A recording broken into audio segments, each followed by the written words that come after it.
Sleepers Podcast, last one of 2025. Happy New Year's Eve, Dion. Great to be here with you, my friend. How are you? I'm doing good. I do you have any like New Year's Eve traditions? Because I have one that's like so stupid that me and my buddies do. It's so dumb. I do. My wife and I get like really, really fat, gross fast food for our final meal of the year as like a treat ourselves to some shit move. That's essentially what we do. You're a Bob Does Sports fan. I'm a Bob Does Sports fan. So for New Year's Eve, we'll play a golf round. The front nine, we do the shot wheel. Obviously, we're not doing it for birdies the way they do it. We do it for like bogeys, right? Because like we stink. So we'll take a shot every time. I want to say either we don't get a par or bogey. I should know the rules because at the time this drops, we'll be like 5 hours away from playing. And then on the back nine, we do the McDonald's burger challenge. So we have to do nine burgers on the back nine. And then at night, we do like a hot sauce challenge. It's so stupid. And then I wake up on the first, not a human being, like not even close to being a human being. I haven't made it to midnight in years. Like it takes so much to do all that and then be awake at midnight. I'm a big East Coast New Year's celebrator. Sure. Yeah. I mean, it is hard. You get older. Like, I just want to go to bed at like 9. It's Yeah. tough.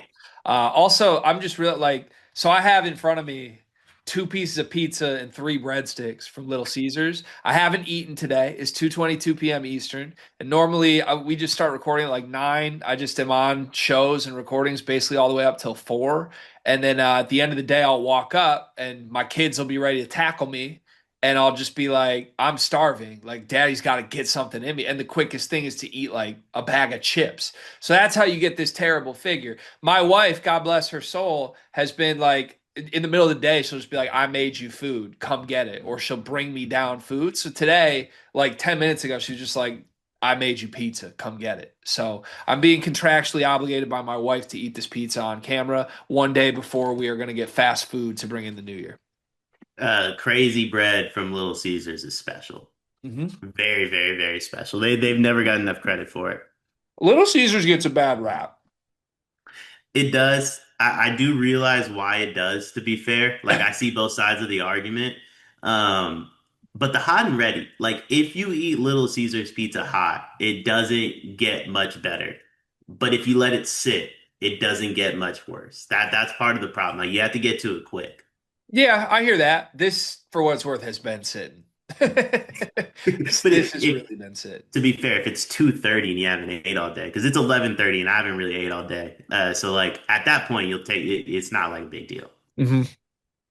Extremely true. I have mouthful of pizza. I'm sorry, that's all that's going on right now. You're good. So they made Ozempic $25 over the counter if you have medical insurance.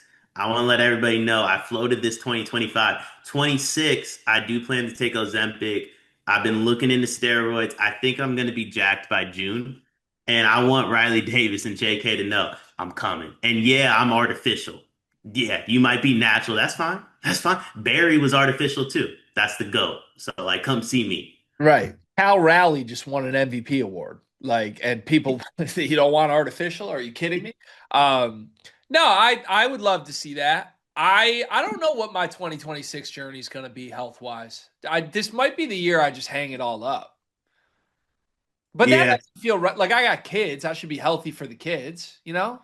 No, so this was my I agree. So like the $25 Ozempic, if this isn't the year I can get in shape, it won't exist. Like that this is the final, like this is the final go. If not, I lean completely into the other side.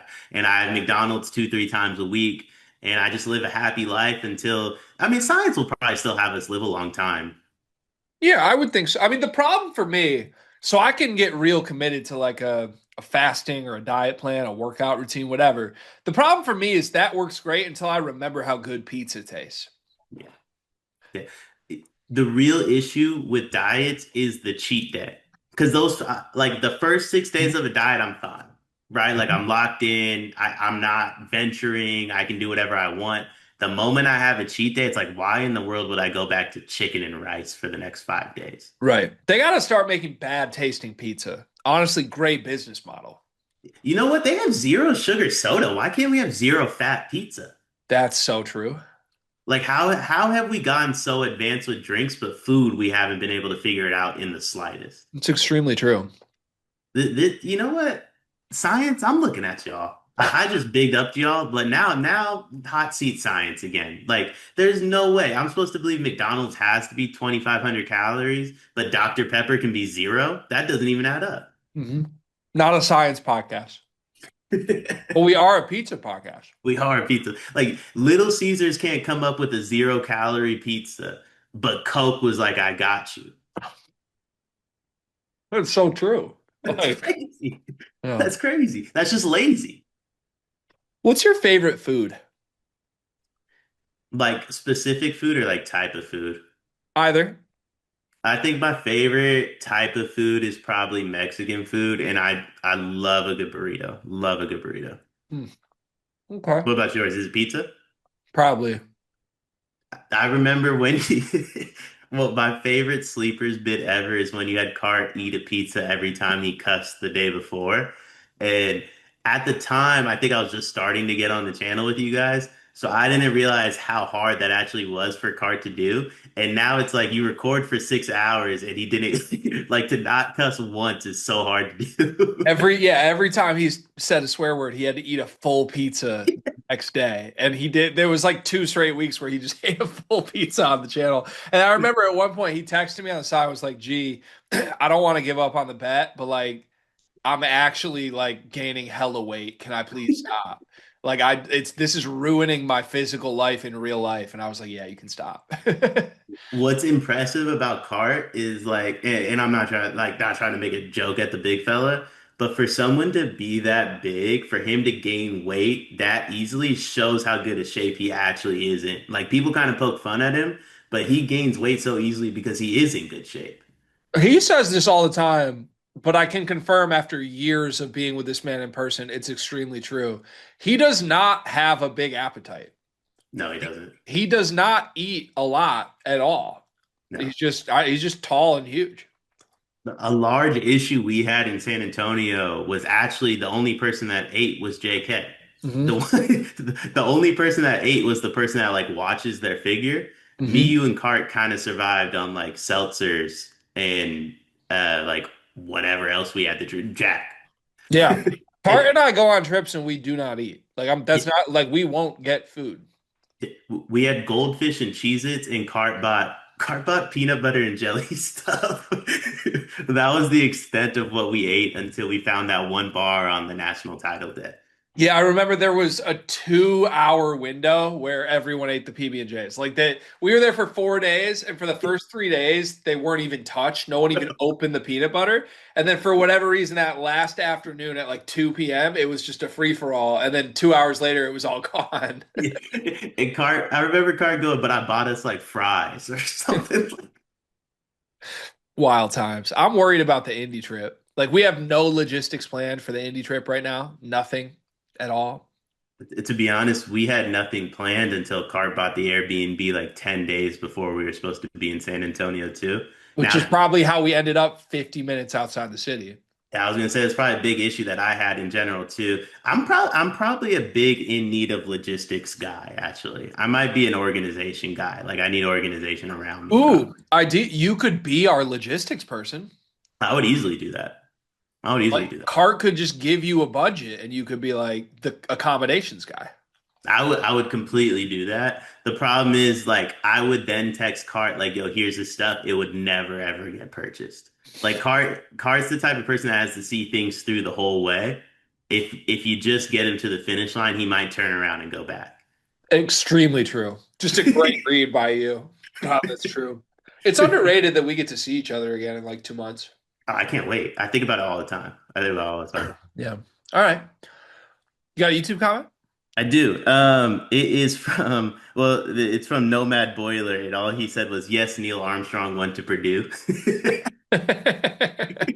Any guesses on what that one is? I watched the full episode this morning, and the reason I want to bring this one up, when we were on the morning after and I brought up my opinion on the moon landing, Cart cut me off and said we don't talk about it. So I just want to let Cart know I heard him discuss his opinion on it without any issue. I hope Cart's having a good day, man. I love Cart. Yeah. He sent me actually, this is the communication I've had with Cart today. Well, actually, so we normally record Running Point with Braden at night, like after our kids go down. And after 2 weeks off of just failure of coordination during the holidays, we were like, we should get on one quick after their game last night. So we've been texting Braden like, you want to do Tuesday or Wednesday? And he was game for either. Cart never responds to these texts, so I kind of have to like be very deliberate. So I was fine. I think actually Cart was like, let's do Tuesday. So we're locked in on Tuesday. This morning, Cart sends a text to Braden and says, what time tonight? Braden responded and said, could you guys do 5 or no? Now, little peek behind the curtain. For my PG, he can get whatever he wants. We will jump when he says jump. 5 p.m. historically the worst possible time for Cart or I. That's prime. Like kids are done with daycare. This is family time. I need hands-on help my wife.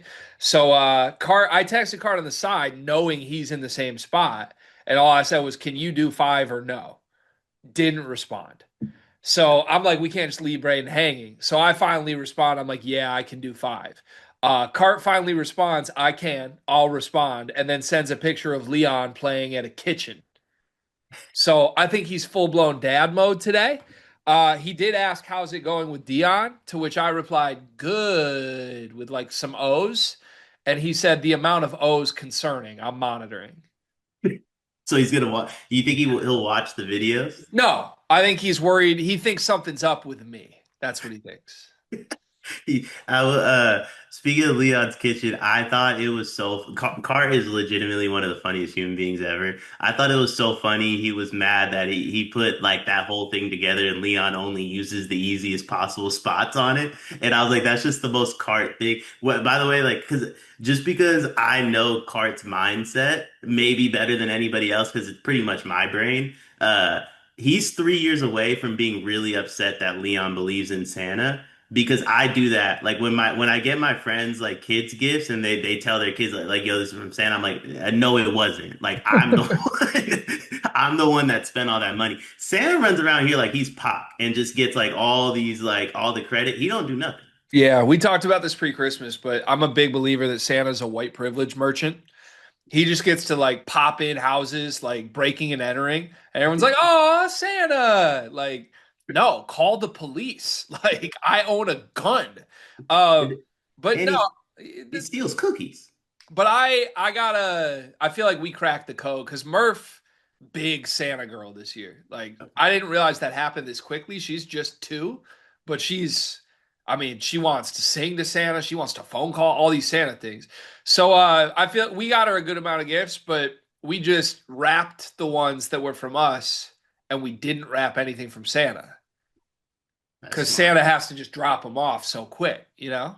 That's smart. I'm telling my friends to steal that because I want some credit. I've spent thousands of dollars on gifts that don't get used by Yeah. anybody, and Santa gets a thank you for it. So Yeah. like I'm pretty much out on Santa.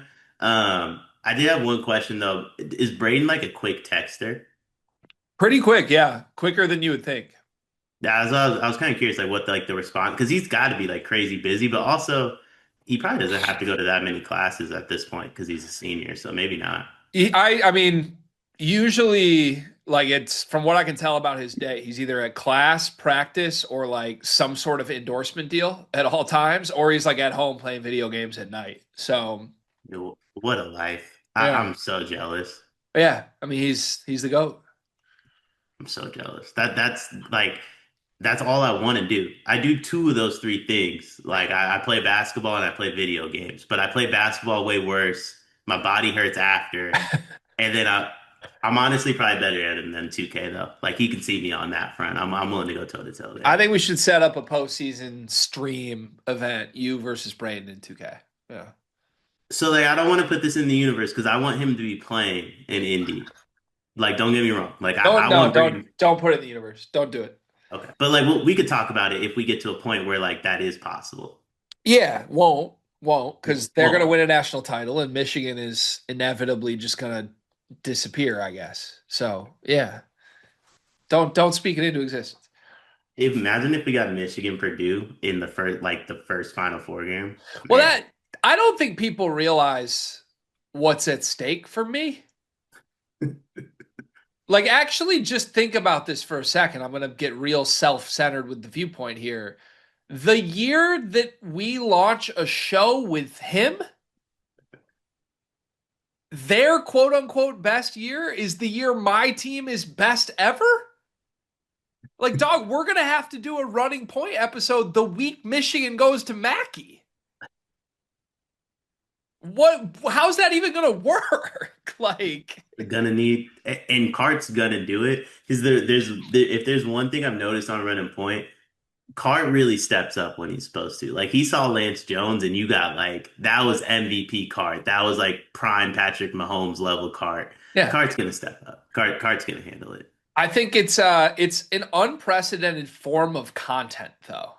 Like conference rival fans interviewing best player. I don't think that form of content has ever existed. Are you guys going? We have to, don't we? I think you guys have to like when they play. Do they play? Does Purdue play in Lansing? No. Okay, I don't know who Braden and them pay, and you can ask him like, yo, Braden, who did you pay for this schedule? Let They him know don't that I'm they don't go to Michigan, Michigan State, or Illinois. yeah. So whatever Braden Smith endorsement deals he's doing, I know the Big Ten is the ones that really are paying for that. Because that's how they got this schedule. But like, I feel like you got to go to the Michigan and Michigan State games. I think, I mean, we do need to make at least, I would say, two. Well, the problem, we want to be there for senior day, though.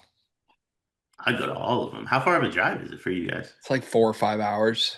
Ooh, why Uh, did I think it's like 30 minutes? yeah, so Michigan and Michigan State are a week apart, and they're both weeknights. Hmm. So I think we go to one of those, preferably Michigan, and then probably senior night would be my guess. I think you go to Michigan because there was a point like, and there was no rhyme or reason behind this, but like I thought like Yaxel, there was as much of a possibility he would want to do a podcast with everybody as Braden. Like I thought Yeah, Yaxel was really interested. yeah, yeah. I don't know. I don't know. We'll see. Fun times, crazy times. Can't believe smiling. Can't believe this is my life. LeBron meme. You know. But like, if Michigan just beats Purdue by 40, what am I supposed to do? I think you hang a banner and see if he notices. That'd be, but like, the thing is, the banner will be hanging, and then I'm just gonna have to be like, "Yo, that was tough, man." Like, or vice versa. If that honestly, it'd be great content if Purdue beats Michigan. It'll be better, yeah. But I think if you had a banner right behind you that was the Wolverine Boiler Challenge champions, Yeah. I Well, think like it would just I could pop on and like squirm, like, God, you had Cadeau in hell. I hate my point guard. Like, that's easy. Maybe, do you think I could like get a bet with him pregame? Like, probably not. if Michigan loses to Purdue, I have to get the Braden forearm tat. That'd be fire. He needs to take the sleeve off for a game. Yeah, I Tat don't. needs to. There's something going on with that. You don't think he's allowed to, maybe? There's something going on with that. I think the best outcome, if I'm being honest, for the channel, maybe not for exactly the run and point pod, but for the channel as a whole, Michigan wins, but Braden has like that's the night Braden breaks the assist record, maybe. That would be sick. Or Like yeah, I, like Braden goes for 40 and 20 in a 4-point loss. yeah, and Yaxel is just like Yaxel just has a bucket that's tough. That's how Michigan wins it.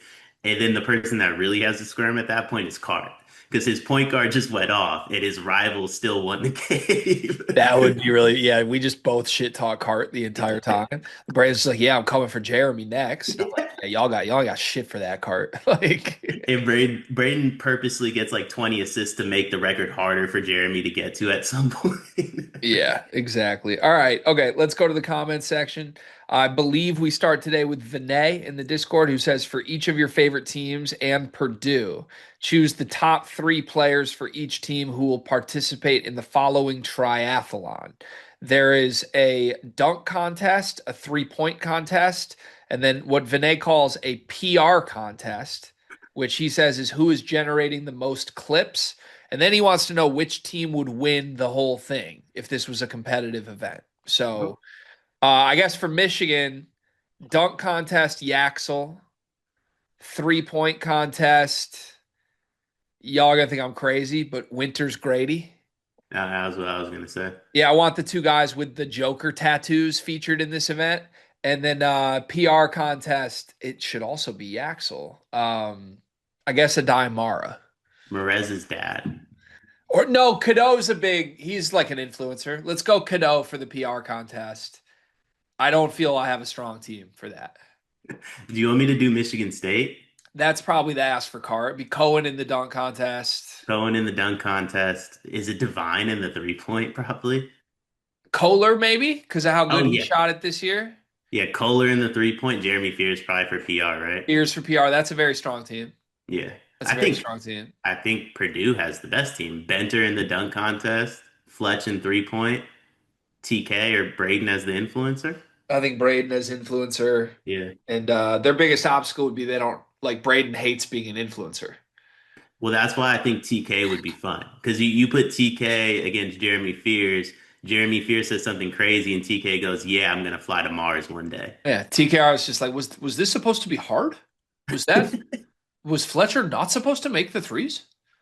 Um, I think Michigan State would win this event. I think so too. Michigan State's built for like weird events like that, and not so much like basketball on the court. Yeah, if you eliminate two spots on the floor, Michigan State's really good. So it works out. T. Steffi said, "Hey guys, looking back from this entire year, what are your favorite Sleepers Media moments or accomplishments?" Launching the Braden show is probably the thing I'm most proud of for sure, because that one was like obviously a big professional accomplishment, but also if people believed the real story behind it, that it just fell into our laps because of like Braden respecting us and like entrusting us to be the people to do this for him, like that's the coolest thing that's ever happened to me, that we earned a player's respect like that. I think, like, I texted you guys while I was watching the first episode. I like someone that's been watching this like from the jump. It's still surreal to me. Like every time I click on the Braden Smith pod or the Red and Point pod, excuse me. Yeah. Do you have any of your own Sleepers Media accomplishments or memories this year?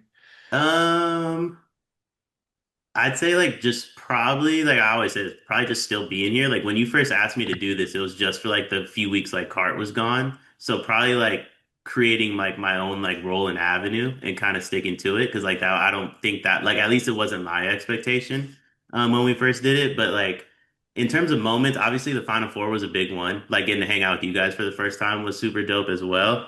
And then I would say all the draft content because that was kind of, I'm not gonna lie, that was probably like the toughest thing I've had to do on here. Draft content and without us. You And guys were without you guys. basically Because operating as us. Yeah. I was gonna say March, but having Cart made it pretty easy. Yeah, that's true. Um, yeah, I mean now I'm just rattling off other fun things. Cart's not here, so we can talk about moments. But yeah, I think having you and JK at the Final Four with us was like a pretty full circle moment. Felt like we had a team for the first time. That was cool. Uh Having Tanner and J-Man and Hammer get involved was a cool announcement too, because that felt like our portal class. It was like, oh, we got Ralph ripped away from us. What are we gonna do? And not saying anything. I miss Brian Ralph every day, but I'm proud that we were something that those people want to be a part of, even. So yeah, good moments, fun stuff. Moving on. Bow. T Steffi, that's the one we just did. C Niche. Hi, C Niche. Says, how many Lions Super Bowls would equal one MSU or Michigan Natty? Also, can you rank your teams you care about the most? For me, Michigan basketball one,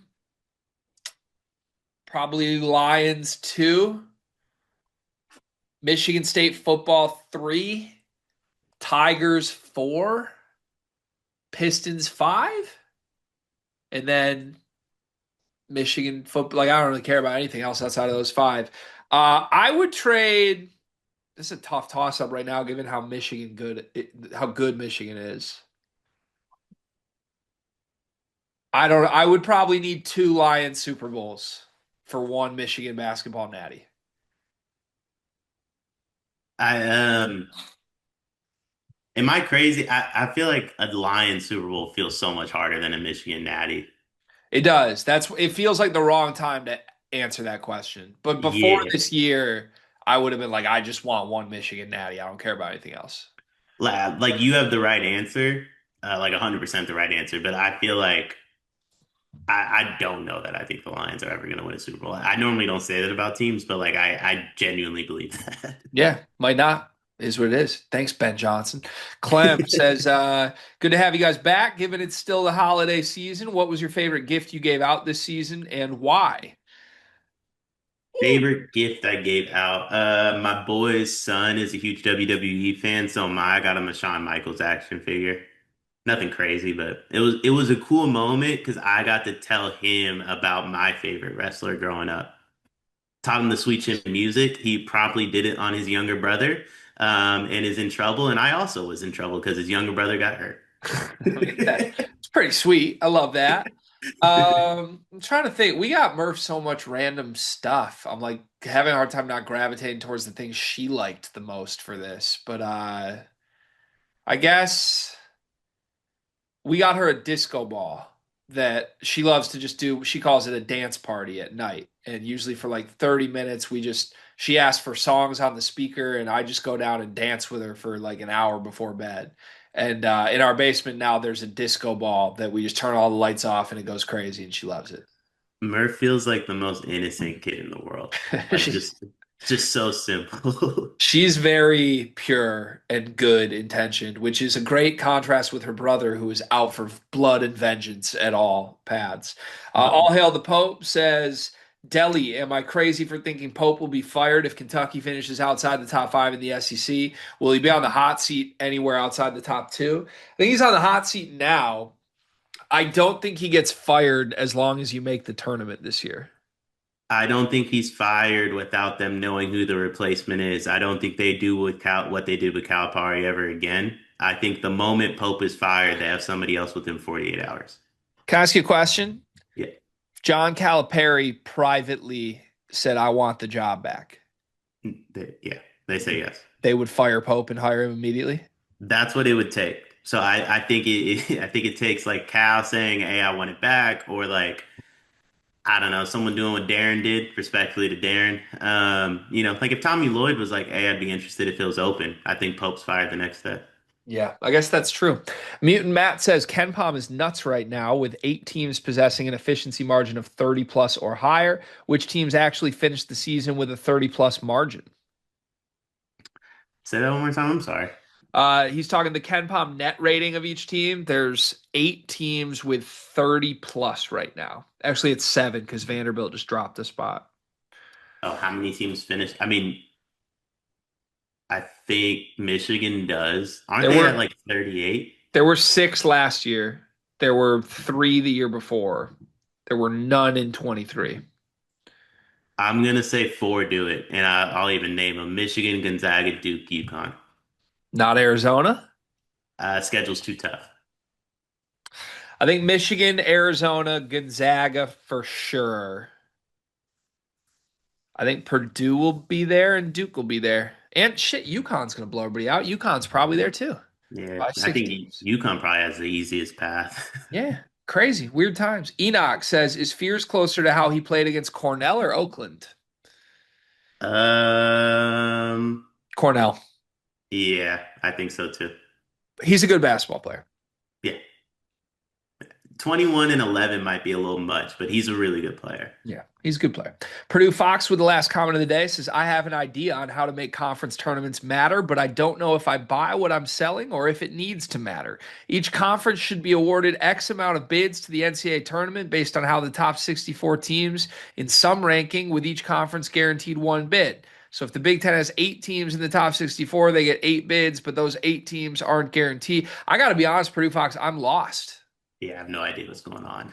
I was going sentence by sentence with this, really trying to follow it, and just midway through, you lost me. Yeah, no idea what's happening. I want to say this though, when it comes to NCAA tournament, Michigan's the team to beat. And I feel like no matter what Purdue Fox is saying, that statement's probably still true. I think Purdue Fox is saying like we should use an algorithm to decide how many bids each conference gets, and Oh, then I don't. it would be the conference tournament that decides who gets those bids. I So like think if that going into the Big Ten tournament, it's like 8 Big Ten teams get bids. Then you have to make the quarterfinals of the Big Ten tournament to get a bid. wouldn't you? Okay, so that's really cool once you get to conference tournament play.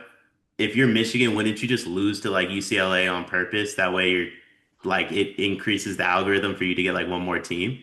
Yeah, I don't like anything that prioritizes the conference tournament over the regular season. Yeah. So, and that's coming from a guy with a Big Ten tournament banner right behind me. Trust me, I love the Big Ten tournament. But yeah, I would pass on this. Thank you to Purdue Fox for the thought. That's the comments. Join the Discord if you want to join for the conversation every single day on this show. Brought to you by Tinker Coffee. Go to tinkercoffee.com. Promo code Sleepers, 15% off your first order. Let's get to the show. First topic today is something from the brainchild of Ryan Hammer, and he is the co-host of his Blue Blooded Pod that he does with his brother. It's one of my favorite shows right now, so go check that out. But he put this to Twitter as well and sent it to our group chat asking for some thought and input on this. Basically, who is the worst college basketball team that you could put 41-year-old LeBron James on right now and immediately win the national championship with?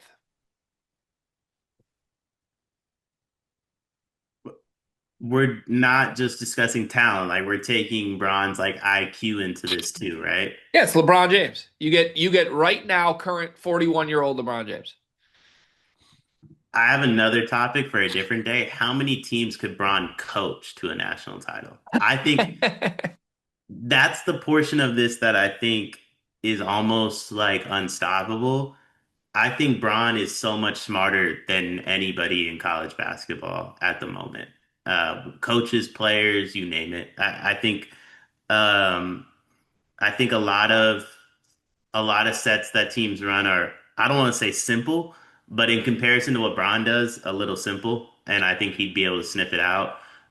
I think the worst team you could put him on is Notre Dame. Whoa. Okay, so using Ken Palm ranks, that's pretty low. Yeah, 65th. And the only reason I didn't go lower is because then if I went lower, I would have had to include West Virginia. We can't win with anybody. You Can't made the win with cut it. line at your team. Yeah. Yes. Yeah. Sac State, though, Mikey and Braun would be a problem. Yeah. Nobody wants the Mikey Braun pick and roll. You got 40 minutes for the rest of your lives. We pulling up with Mikey and Braun. Don't nobody want that smoke. Okay. So we fleshed this out in the group chat a little bit, and apparently I'm on an island here, and I think I'm coming to terms with the fact that I'm wrong, and the world's gonna let me hear about this when they hear my opinion on this. But I can live with that. My initial reaction to this was a couple things.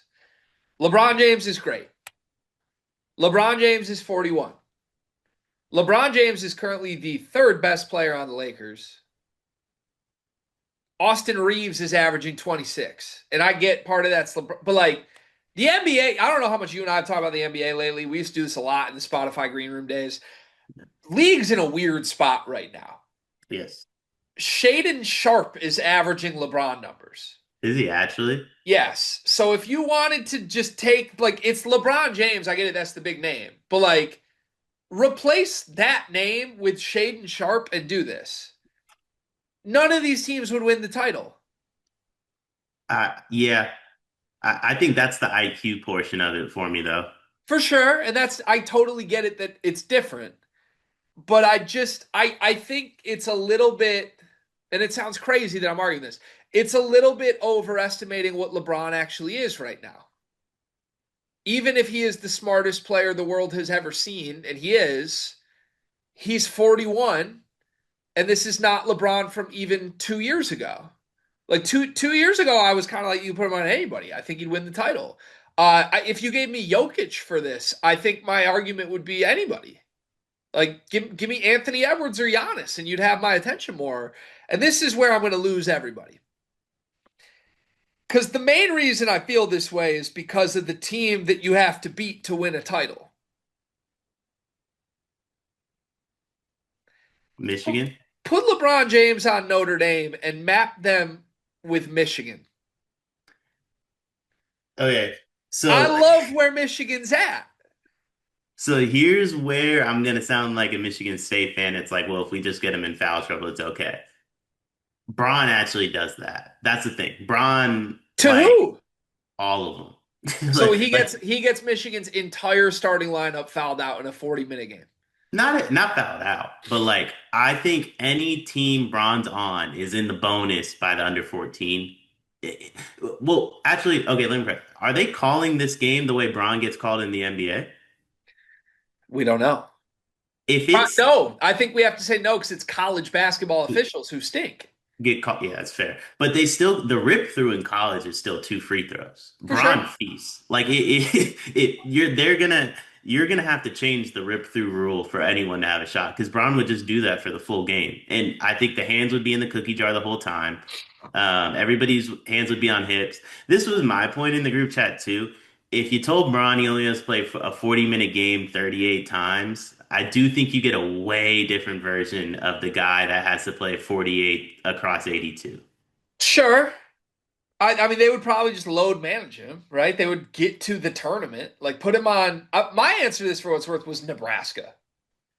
I think if you put LeBron James on Nebraska, Peyton Sanford shooting and Rank Mass kind of facilitating and all these things, like just those, that's already a really high IQ level team.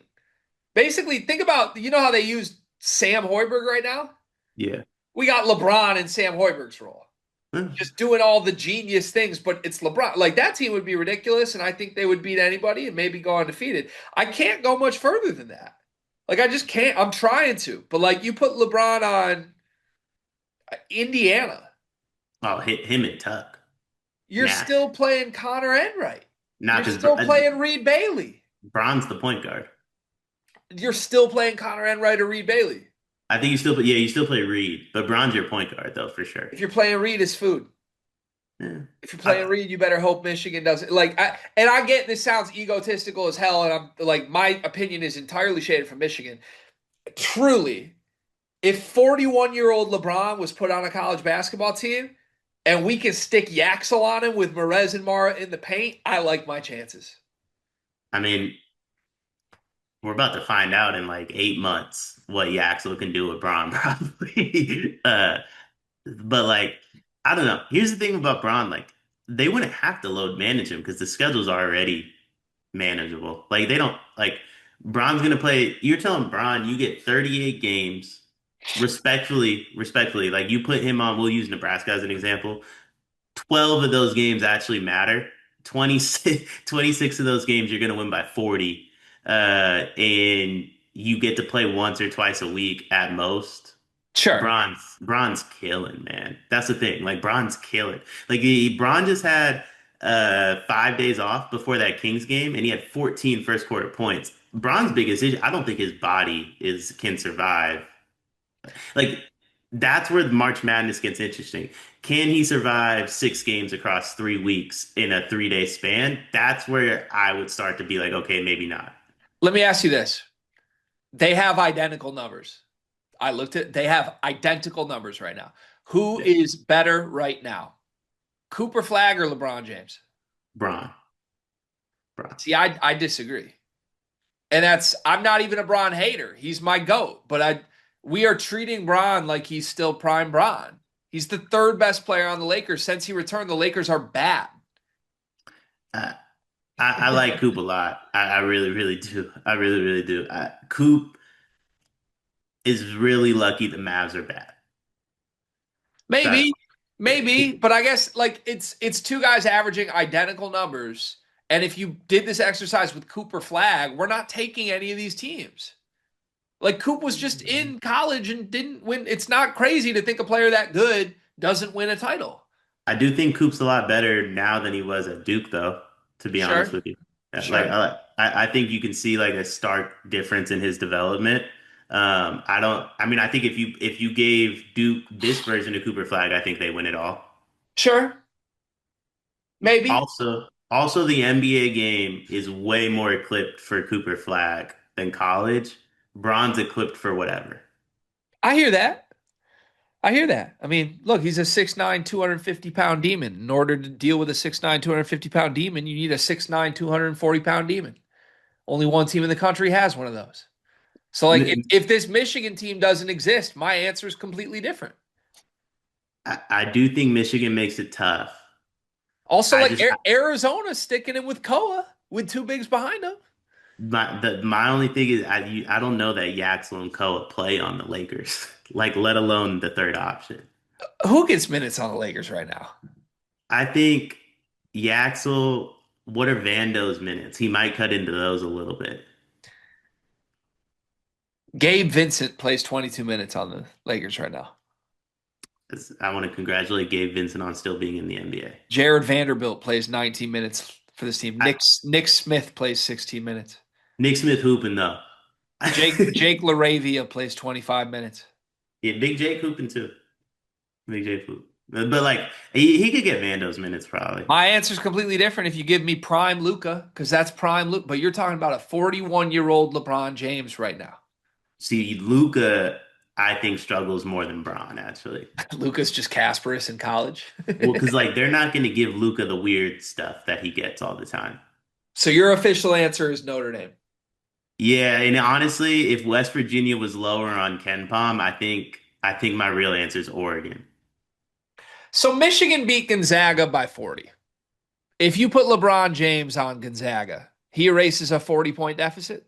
If you put LeBron James on Gonzaga, I think Yaxel's hungover going into the game, and Gonzaga wins by 15.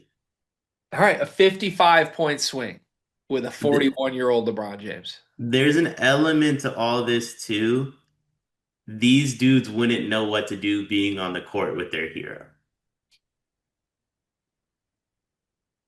My team's hero is the Joker, Like Nicola? Heath Ledger's version. Yeah, and Legitimately. Bron's been Batman since he was like 15 though. Well, that's a fair point. It is a fair point. One of my favorite tools in college basketball is Bart Torvik's similar team tool. And now that we are 2 months into the season, I think there's enough data to actually try and utilize this and make some conclusions. So we're going to go through some of my favorite teams here. We're going to use Torvik's similar team tool. Click into, let's use Michigan first, and then we'll go through some others. If you click into Michigan's profile on barttorvik.com, you can either choose similar resumes or similar profiles. I like to use the resumes tool closer to March when you have a full season's resume done. This resume is not even half complete yet. Similar profiles is the efficiency profile of the team. Everything they are good at and everything they are bad at compares to all the previous teams in Bart Torvik's database, and it spits out the teams that are most similar in what they do well and poorly. So let's use similar profiles. I'm going to click into Michigan's similar profiles right now, and then it gives you the 10 most similar profiles in the history of the Bart Torvik database of teams that are similar. I will read these to you until we come up with one we think is actually similar to this year's version of Michigan, and then we'll lock that in as the comp. That work? Okay, so basically, I'm looking for the team I think resembles this year's team. Yeah, like we're going to use Torvik's 10 prompts that efficiency profile wise he says are similar, and we'll go through them and basically thumbs up or thumbs down until you and I agree, yeah, we can see the comp there. Okay. Okay. So, starting with Michigan, the most similar team in the history of the Torvik database. 2022 Gonzaga. That team was a 1 seed, made a Sweet 16. They had Chet Holmgren, Drew Timme, Andrew Nembhard, Julian Strother, Anton Watson, Hunter Salas, Rasir Bolton, Nolan Hickman. I think it's a thumbs up. Like in terms of similarities? I think they're 8 deep with like a bunch of really good starter level guards, and then just like basically two 7-foot freaks that you can't believe play together. I like the other Gonzaga team, the Suggs one, as a comparison a little more. Really, but who's our Suggs? Oddly, I think it's Jackson.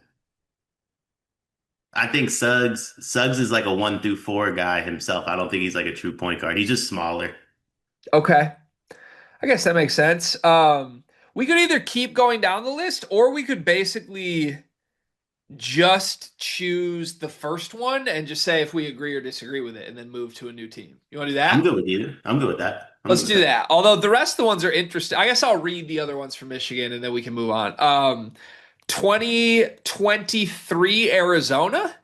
That team had Tubelis, Balo, and Vasar all on it with like Courtney Ramey and Kirk Risa.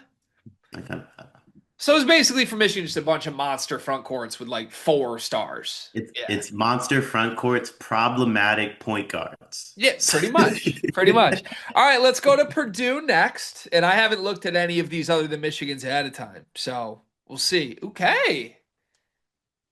So the most similar one for Purdue, this is fascinating. The most similar one for Purdue is the worst team of their group of 10. 2017 SMU, a 6 seed that lost in the round of 64. That team went, let me see their record real quick, 30-4 before losing to USC in the first round of the tournament. They had, okay, they had Shake Milton, Shemi Ojale, Sterling Brown, and then a bunch of role players. That's a two thumbs down for me, dog. I don't see that one. Yeah, revisionist history, but I'm good off the Shake Milton stuff. Exactly. That's really interesting because the other most similar teams for Purdue are a bunch of like really good teams, including 2016 Villanova that won the championship, 2024 UConn that beat Zach Edey in the championship. So Purdue is compared to more champions than Michigan is based on efficiency profile. Just the team that was literally most similar was a team that lost in the round of 64 and got a 6 seed. I'm looking at the similar profiles one. I like the 2011 Florida comp. Okay. I like that one a lot. I like that one a lot. I think Talk me through the vision for that one. that team to me, that was the Chandler Parsons Florida team. That team had to have everything kind of go their way to win it all. I want to say they got to, actually, I mean, I could, let me pull it up. I don't know why I didn't pull it up. I want to say they got to the Elite Eight.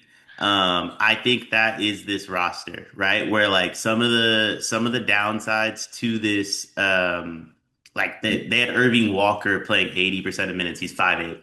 Right, like that's it. That's a similar situation to Purdue, where I just don't think they have the athleticism, but they have plenty of talent. If they shoot the lights out, if they're able to, they can get hot, go on a 6 game streak. I think that Florida team had the same type of profile. Okay. Yeah, I can see that. I don't hate that at all. Purdue's results are more interesting than Michigan's. Michigan's is just like a bunch of big front court teams, like no championship teams, but good teams. Purdue is like they could lose in the first round, or they could be UConn and Purdue from 24 mixed together. Like, okay, I guess the high ceiling, also maybe low floor with Purdue. Let's move to Duke next because I'm so excited for this one. So I would guess this is going to be a bunch of teams with like a very singular superstar and then some erratic shooting next to it. The most similar efficient profile to Duke is 2010 Kentucky. Mhm. That team went 35-3 and consisted of John Wall and DeMarcus Cousins with Patrick Patterson, Eric Bledsoe, Darius Miller. Yeah, I gotta be honest. I hate all these comps because they also have '08 Memphis. That's D Rose, right? See, I like the Memphis one for this Duke team. See, my problem is all these comps have point guards. Yeah, but Du- you Duke would just have to be. you just got to consider Cam Boozer the point guard. In that case, I like them all. But like on paper, I'm just sitting here like Duke would have to go to the NBA route to get a point guard at this point. They'd have to make a trade like Nick Kamenia to the Warriors, and they could have pods. So I don't like the Kentucky one because I don't like Wall and Boogie. There's no second guy here. But Memphis, I know they had a lot too. If you basically pitch me on Cam Boozer is your Derrick Rose central point, And then Isaiah Evans is your Chris Douglas Roberts. He'll get you 25, and we want him to score and shoot like crazy. And then a bunch of like wing shooters and garbage men bigs. Like I can kind of buy that vision. CDR was all American though, no? Wasn't he like actually the best player on Memphis? He was that year, yeah. Yeah, yeah. I think like that'd be like I think Cam and D Rose is a great comparison. If Cam was your second best player, I meant Yeah. Okay. because I think Chris Douglas Roberts was better that year. Let's do Illinois next. Illinois, most similar profile. Whoa. Oh my God. This entire list is Big Ten teams. The most similar profile to Illinois right now is 2019 Purdue, Mm. which was Carson Edwards. Carson Edwards, Ryan Klein, Grady Eifert, Matt Harms, Nogel Eastern, freshman Travion Williams. I like that one. I like that one. Honestly, I think Bart Torvik missed a great joke here, and they could have just had all like Adriatic League teams.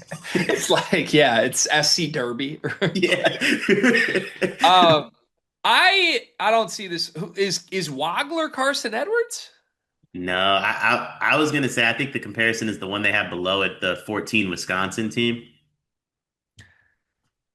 Is that the that's the team before the team that beat Kentucky. I think that is the team that beat Kentucky. Yeah, because I think No. no. The so this was the year before they had Ben Brust as like a vet. They still went to a Final Four, but it was Kaminsky's junior year, not his senior year, where he was everything. So that I like that comparison because Keaton's like sophomore because that would be sophomore Sam Decker then, right? Sophomore Decker, yeah. Keaton's like sophomore Decker kind of came out of I don't say kind of came out of nowhere because Decker was good as a freshman, but that was like okay, Sam Decker's an NBA guy. Big T would be Kaminsky. I don't know who Merck is, um, but like I like that comparison. I don't think you get Keaton or Big T back the way Wisconsin did, but if they did though, Illinois would definitely be like favorites for the Natty. This is really fascinating stuff to me going further down this. Like I said, it's a bunch of Big Ten teams. Another one of Illinois' comps is the Cassius Winston, Miles Bridges, Jaron Jackson Michigan State team that had Josh Langford and Nick Ward. Like that one I like because Dion, they had five guys that were all interchangeably good. They had this young cat, like pretty clearly that team should have played more through Cassius, Hmm. kind of the way Wagler is. But they had a lot of mouths to feed and they kind of ran through the regular season and then fell short in March again. Another one that's on this list is 2021 Michigan. Ooh, is that Hunter, Jet? Hunter Dickinson, Franz Wagner, Isaiah Livers, Mike Smith, Sean D. Brown, Eli Brooks. That team should have been when we realized Jawan can't coach. That team was really good. That team was better than most of the Beeline teams I've seen in my life. But all right, fascinating. The Illinois results just crack me up. Once again, a bunch of great teams though. Let's do Michigan State next, and then maybe that's it for today. Do. If this shit spits out like 2014 UConn, I'm gonna choke myself. Oh, it's just a bunch of Michigan State teams. That honestly, that adds up for Izzo. That's exactly what he would have wanted. Five of the 10 most similar teams here are previous Tom Izzo teams. I'll tell you what, this Michigan State team couldn't be anything similar to '08 UCLA. I Yeah, mean, wait, that's Russell Westbrook and Kevin Love. and Darren Collison. Russell Westbrook, Darren Collison, Kevin Love, Josh Shipp, Luke Mbah Yeah, that's like four lotto picks. Yeah, I don't see the comp there. I don't either. Kevin Love shoots better. I guess Kevin Love and Kohler are probably more similar than I'm giving Kohler credit for. So wait, okay, the most similar Michigan State team to this team is that's an interesting group. This would have been Gary Harris's freshman year. So Appling, Payne, Nix, Gary Harris, Brandon Dawson, freshman Denzel Valentine. Basically a young bench veteran starters group, but I mean Cullen Carr and Brandon Dawson remind me of each other. Are they compared to last year's team on here? Yeah, they are. Last year's Jace team is here? Yeah. Wow, they are. Also, oh wait, Stanford's crazy too. The Lopez twins were on that team. Okay, I kind of like that one because if we're saying it's like an inside out Kohler Cooper team, I could Oh, see the Lopez twins. Brooke couldn't shoot at that point, right? Like this was before Brooke knew how to shoot. Well, but Kohler can shoot. Yeah, I'm never gonna give Kohler enough credit for shooting. I gotta own that one. Hand up. I'm You gotta sorry. own that one for sure. All I right. got Hot take. Too early to do the Torvik game at the end of this. Third topic today. Oh Jesus, I said today. It's 4:49 p.m. Eastern. This is the longest content day I've ever done. Let's come up with a list of the top 10 most underappreciated players in college basketball. We'll do this together. And I also have a cocktail in my Tinker coffee mug right now. I got a cocktail in my just regular glass. I should have got the Tinker coffee mug. Yeah, cheers. All right. Underappreciated college basketball players. What comes to mind first? Well, I think with everything I've done today, Jackson Kohler. I think Jackson Kohler is a very worthy recipient of being on this list. I think he's Honestly, I very think Trey Kaufman-Renn. okay. Basically, he's falling out of the like individual accolade favor this year as he's really become a better player with all his rebounding. Yeah, I think everybody's just like, well, he's not going to be an all like not going to be an All-American. You know, I think really good players accepting a role is more impressive than guys just stat hunting and accolade hunting and being like, I'm not saying it's easy to be an All-American, but when you're as talented as TK is, I think it's easier to be an All-American than it is to play within a system and in a role that makes yourself and a team better. Yeah. Yes. So I would be okay doing Trey here. I also think if we put Trey on a graphic with this, Purdue fans would think we're trolling. What if we put a different Purdue player that is topical given this week? What if we just put Jack Benter here? I don't think I think he's overappreciated amongst Purdue fans. God, Or do you mean the rest of the country?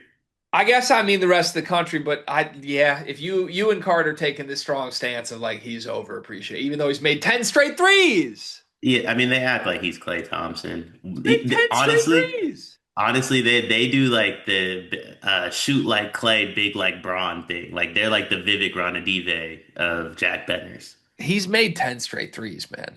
He is hooping. He is hooping. He is He's, hooping. Do you want to put Benter or TKR on this list?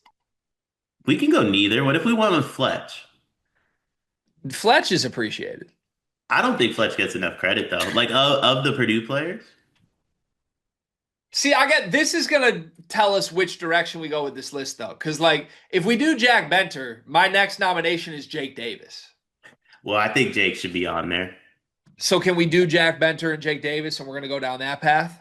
We can, but I do want it known. I think Purdue fans overappreciate Benter, and I think Illinois fans don't know what they have with Jake Davis.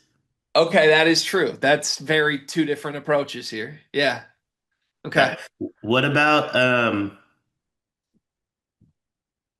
don't know. Actually, I have no idea who else could like. I mean, I'm gonna say his name. Obviously, is Bonza underappreciated? No. I think so. If Benter is, AJ is. Absolutely not. I'll stand for one of my guys real quick. I think LJ Cason's improvement has not been given enough attention because he's buried on the Michigan depth chart. That's fair. You don't even worry when Cadeau's out of the game right now because Cason's been really, really good.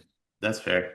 Um, I mean, I Part of me kind of. wants to just do a bunch of Illinois runoffs like Dre Gibbs Lawhorn and Trey White, I think belong on this list. I was gonna bring up. I was gonna bring up.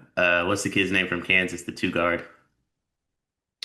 Oh, Melvin Council. Yeah, Melvin Council. He kind of had his moment, but I'm okay with putting Melvin Council on this list. I mean, he's pretty much carried them, and we act like Darren Peterson's still like player of the year favorite. He hasn't played. Yeah, I think you're right there. I think that's very true. I'm trying to come up with the right Kentucky name here, but I don't think there is one. I don't think there is one. I think they're all overly appreciated and way overpaid. They kind of hate their own players too. Yeah. If anybody, it'd be JQ, but like it's hard to be underappreciated when you haven't played and you're like the savior. Yeah. Is Seth Trimble too good to be on this list? Carolina fans still, I feel like, don't appreciate him enough, I could see that. Yeah. but I don't know if that counts. I don't think he's too good to be on the list. Okay, we'll put Seth Trimble on the list sixth. We need four more. Caden, He's kind of getting some buzz, but if we still think he's under the radar, but he's our guy. I feel like if we put him on this list, it might be like fuel for his second half. So it might be like big brain stuff. we can put a Caden Lewis on the list. I like a Caden. We can put a By the way, Caden Lewis. Kentucky could use a Caden. We can put a Caden Lewis on the list. What about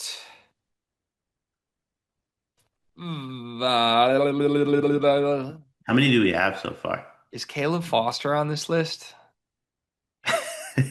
Or is that getting gross for us? I don't think Caleb's on this Okay. list. All right. I was just checking. I was just doing a fact check. I got one, but I want to save it for our 10th name specifically. Anthony Dell'Orso? Okay, I could get behind that. Anthony Dell'Orso's eight. I've always made fun of him, and he's been really good for Arizona. Yeah, yeah, I like that. I like that. Okay. Fears is way too good to be on this list, right? Fears, yeah. Okay. Fears is too good. I think maybe a Blake Buchanan from Iowa State. He never gets mentioned with the big three, and he's been like a double-double machine. I like that. Okay, Blake Buchanan nine, and the 10th one is yours. Tucker DeVries. Oh God. No one like we everybody acts like he's not like that dude. Tuck is him. Tuck is him. He's out of shape and a big problem for Indiana right now. He's got dad bod. He's shooting 35% from three. Listen, there's a lot of players on Michigan State that do that that would get statues built. I no longer endorse this list, but the list is made. So there you go. Kohler, Benter, Davis, Kaysen, Council, Trimble, Caden, Delorso, Buchanan, and DeVries. Great day. Thank you for all of your efforts today, Dion. One big thing presented by Tinker Coffee. Promo code SLEEPERS. Get 15% off at tinkercoffee.com. What do you got? One big thing, it's a message from me, my franchise, my quarterback 13, Dougie Purd. If y'all want to win a Super Bowl, you got to come through us, and we playing the rest of our games at the crib. So good luck to everybody. Glock Purdy has been very good. That's why I got Dougie Purd, man. What did we do with that? Like, did he gritty? Is that what that was? That was a euro into the Dougie. It was special. A euro into the Dougie special. It was actually smooth too. Like, Cart No, looked at me and was like, "What is he? Looks like Vic right now." no, I've been workshopping Vanilla Vic as a nickname, and then I used AI to put his face on Lamar Jackson's hair. So, in a world where Patrick Mahomes, possibly Lamar Jackson, out of the playoffs, Josh Allen's team stinks. Brock Purdy gonna get it done this year? That's what we think. Listen, we just got Mr. Irrelevant Patrick Mahomes. That play he made to use check. If Mahomes did that, he gets like $700 million contract. Purdy does is like his seventh round pick. Listen, man, I'm glad you could survive Caleb Williams' best punch at home. That was impressive. My one big thing, I want to send some thoughts and prayers and love to producer JK. Everything is fine with Jacob as far as I know at the time of this recording, but he's going through some family health stuff right now that I don't even know if he wants that shared with the world, but he's gotten everything done today. He's still staying up late at night to work tonight to get running point out. So if you are a regular Sleepers listener, we put a lot of jokes at JK's expense and make fun of him. He's working overtime during a holiday week while dealing with some pretty serious family health things going on. So send some love to producer JK if you can in the Discord or Twitter or anything. It would be greatly appreciated. And if you're a prayers type person, send some prayers to the Karabats's family. We will be back tomorrow for one final day before the new year. Thanks, everybody.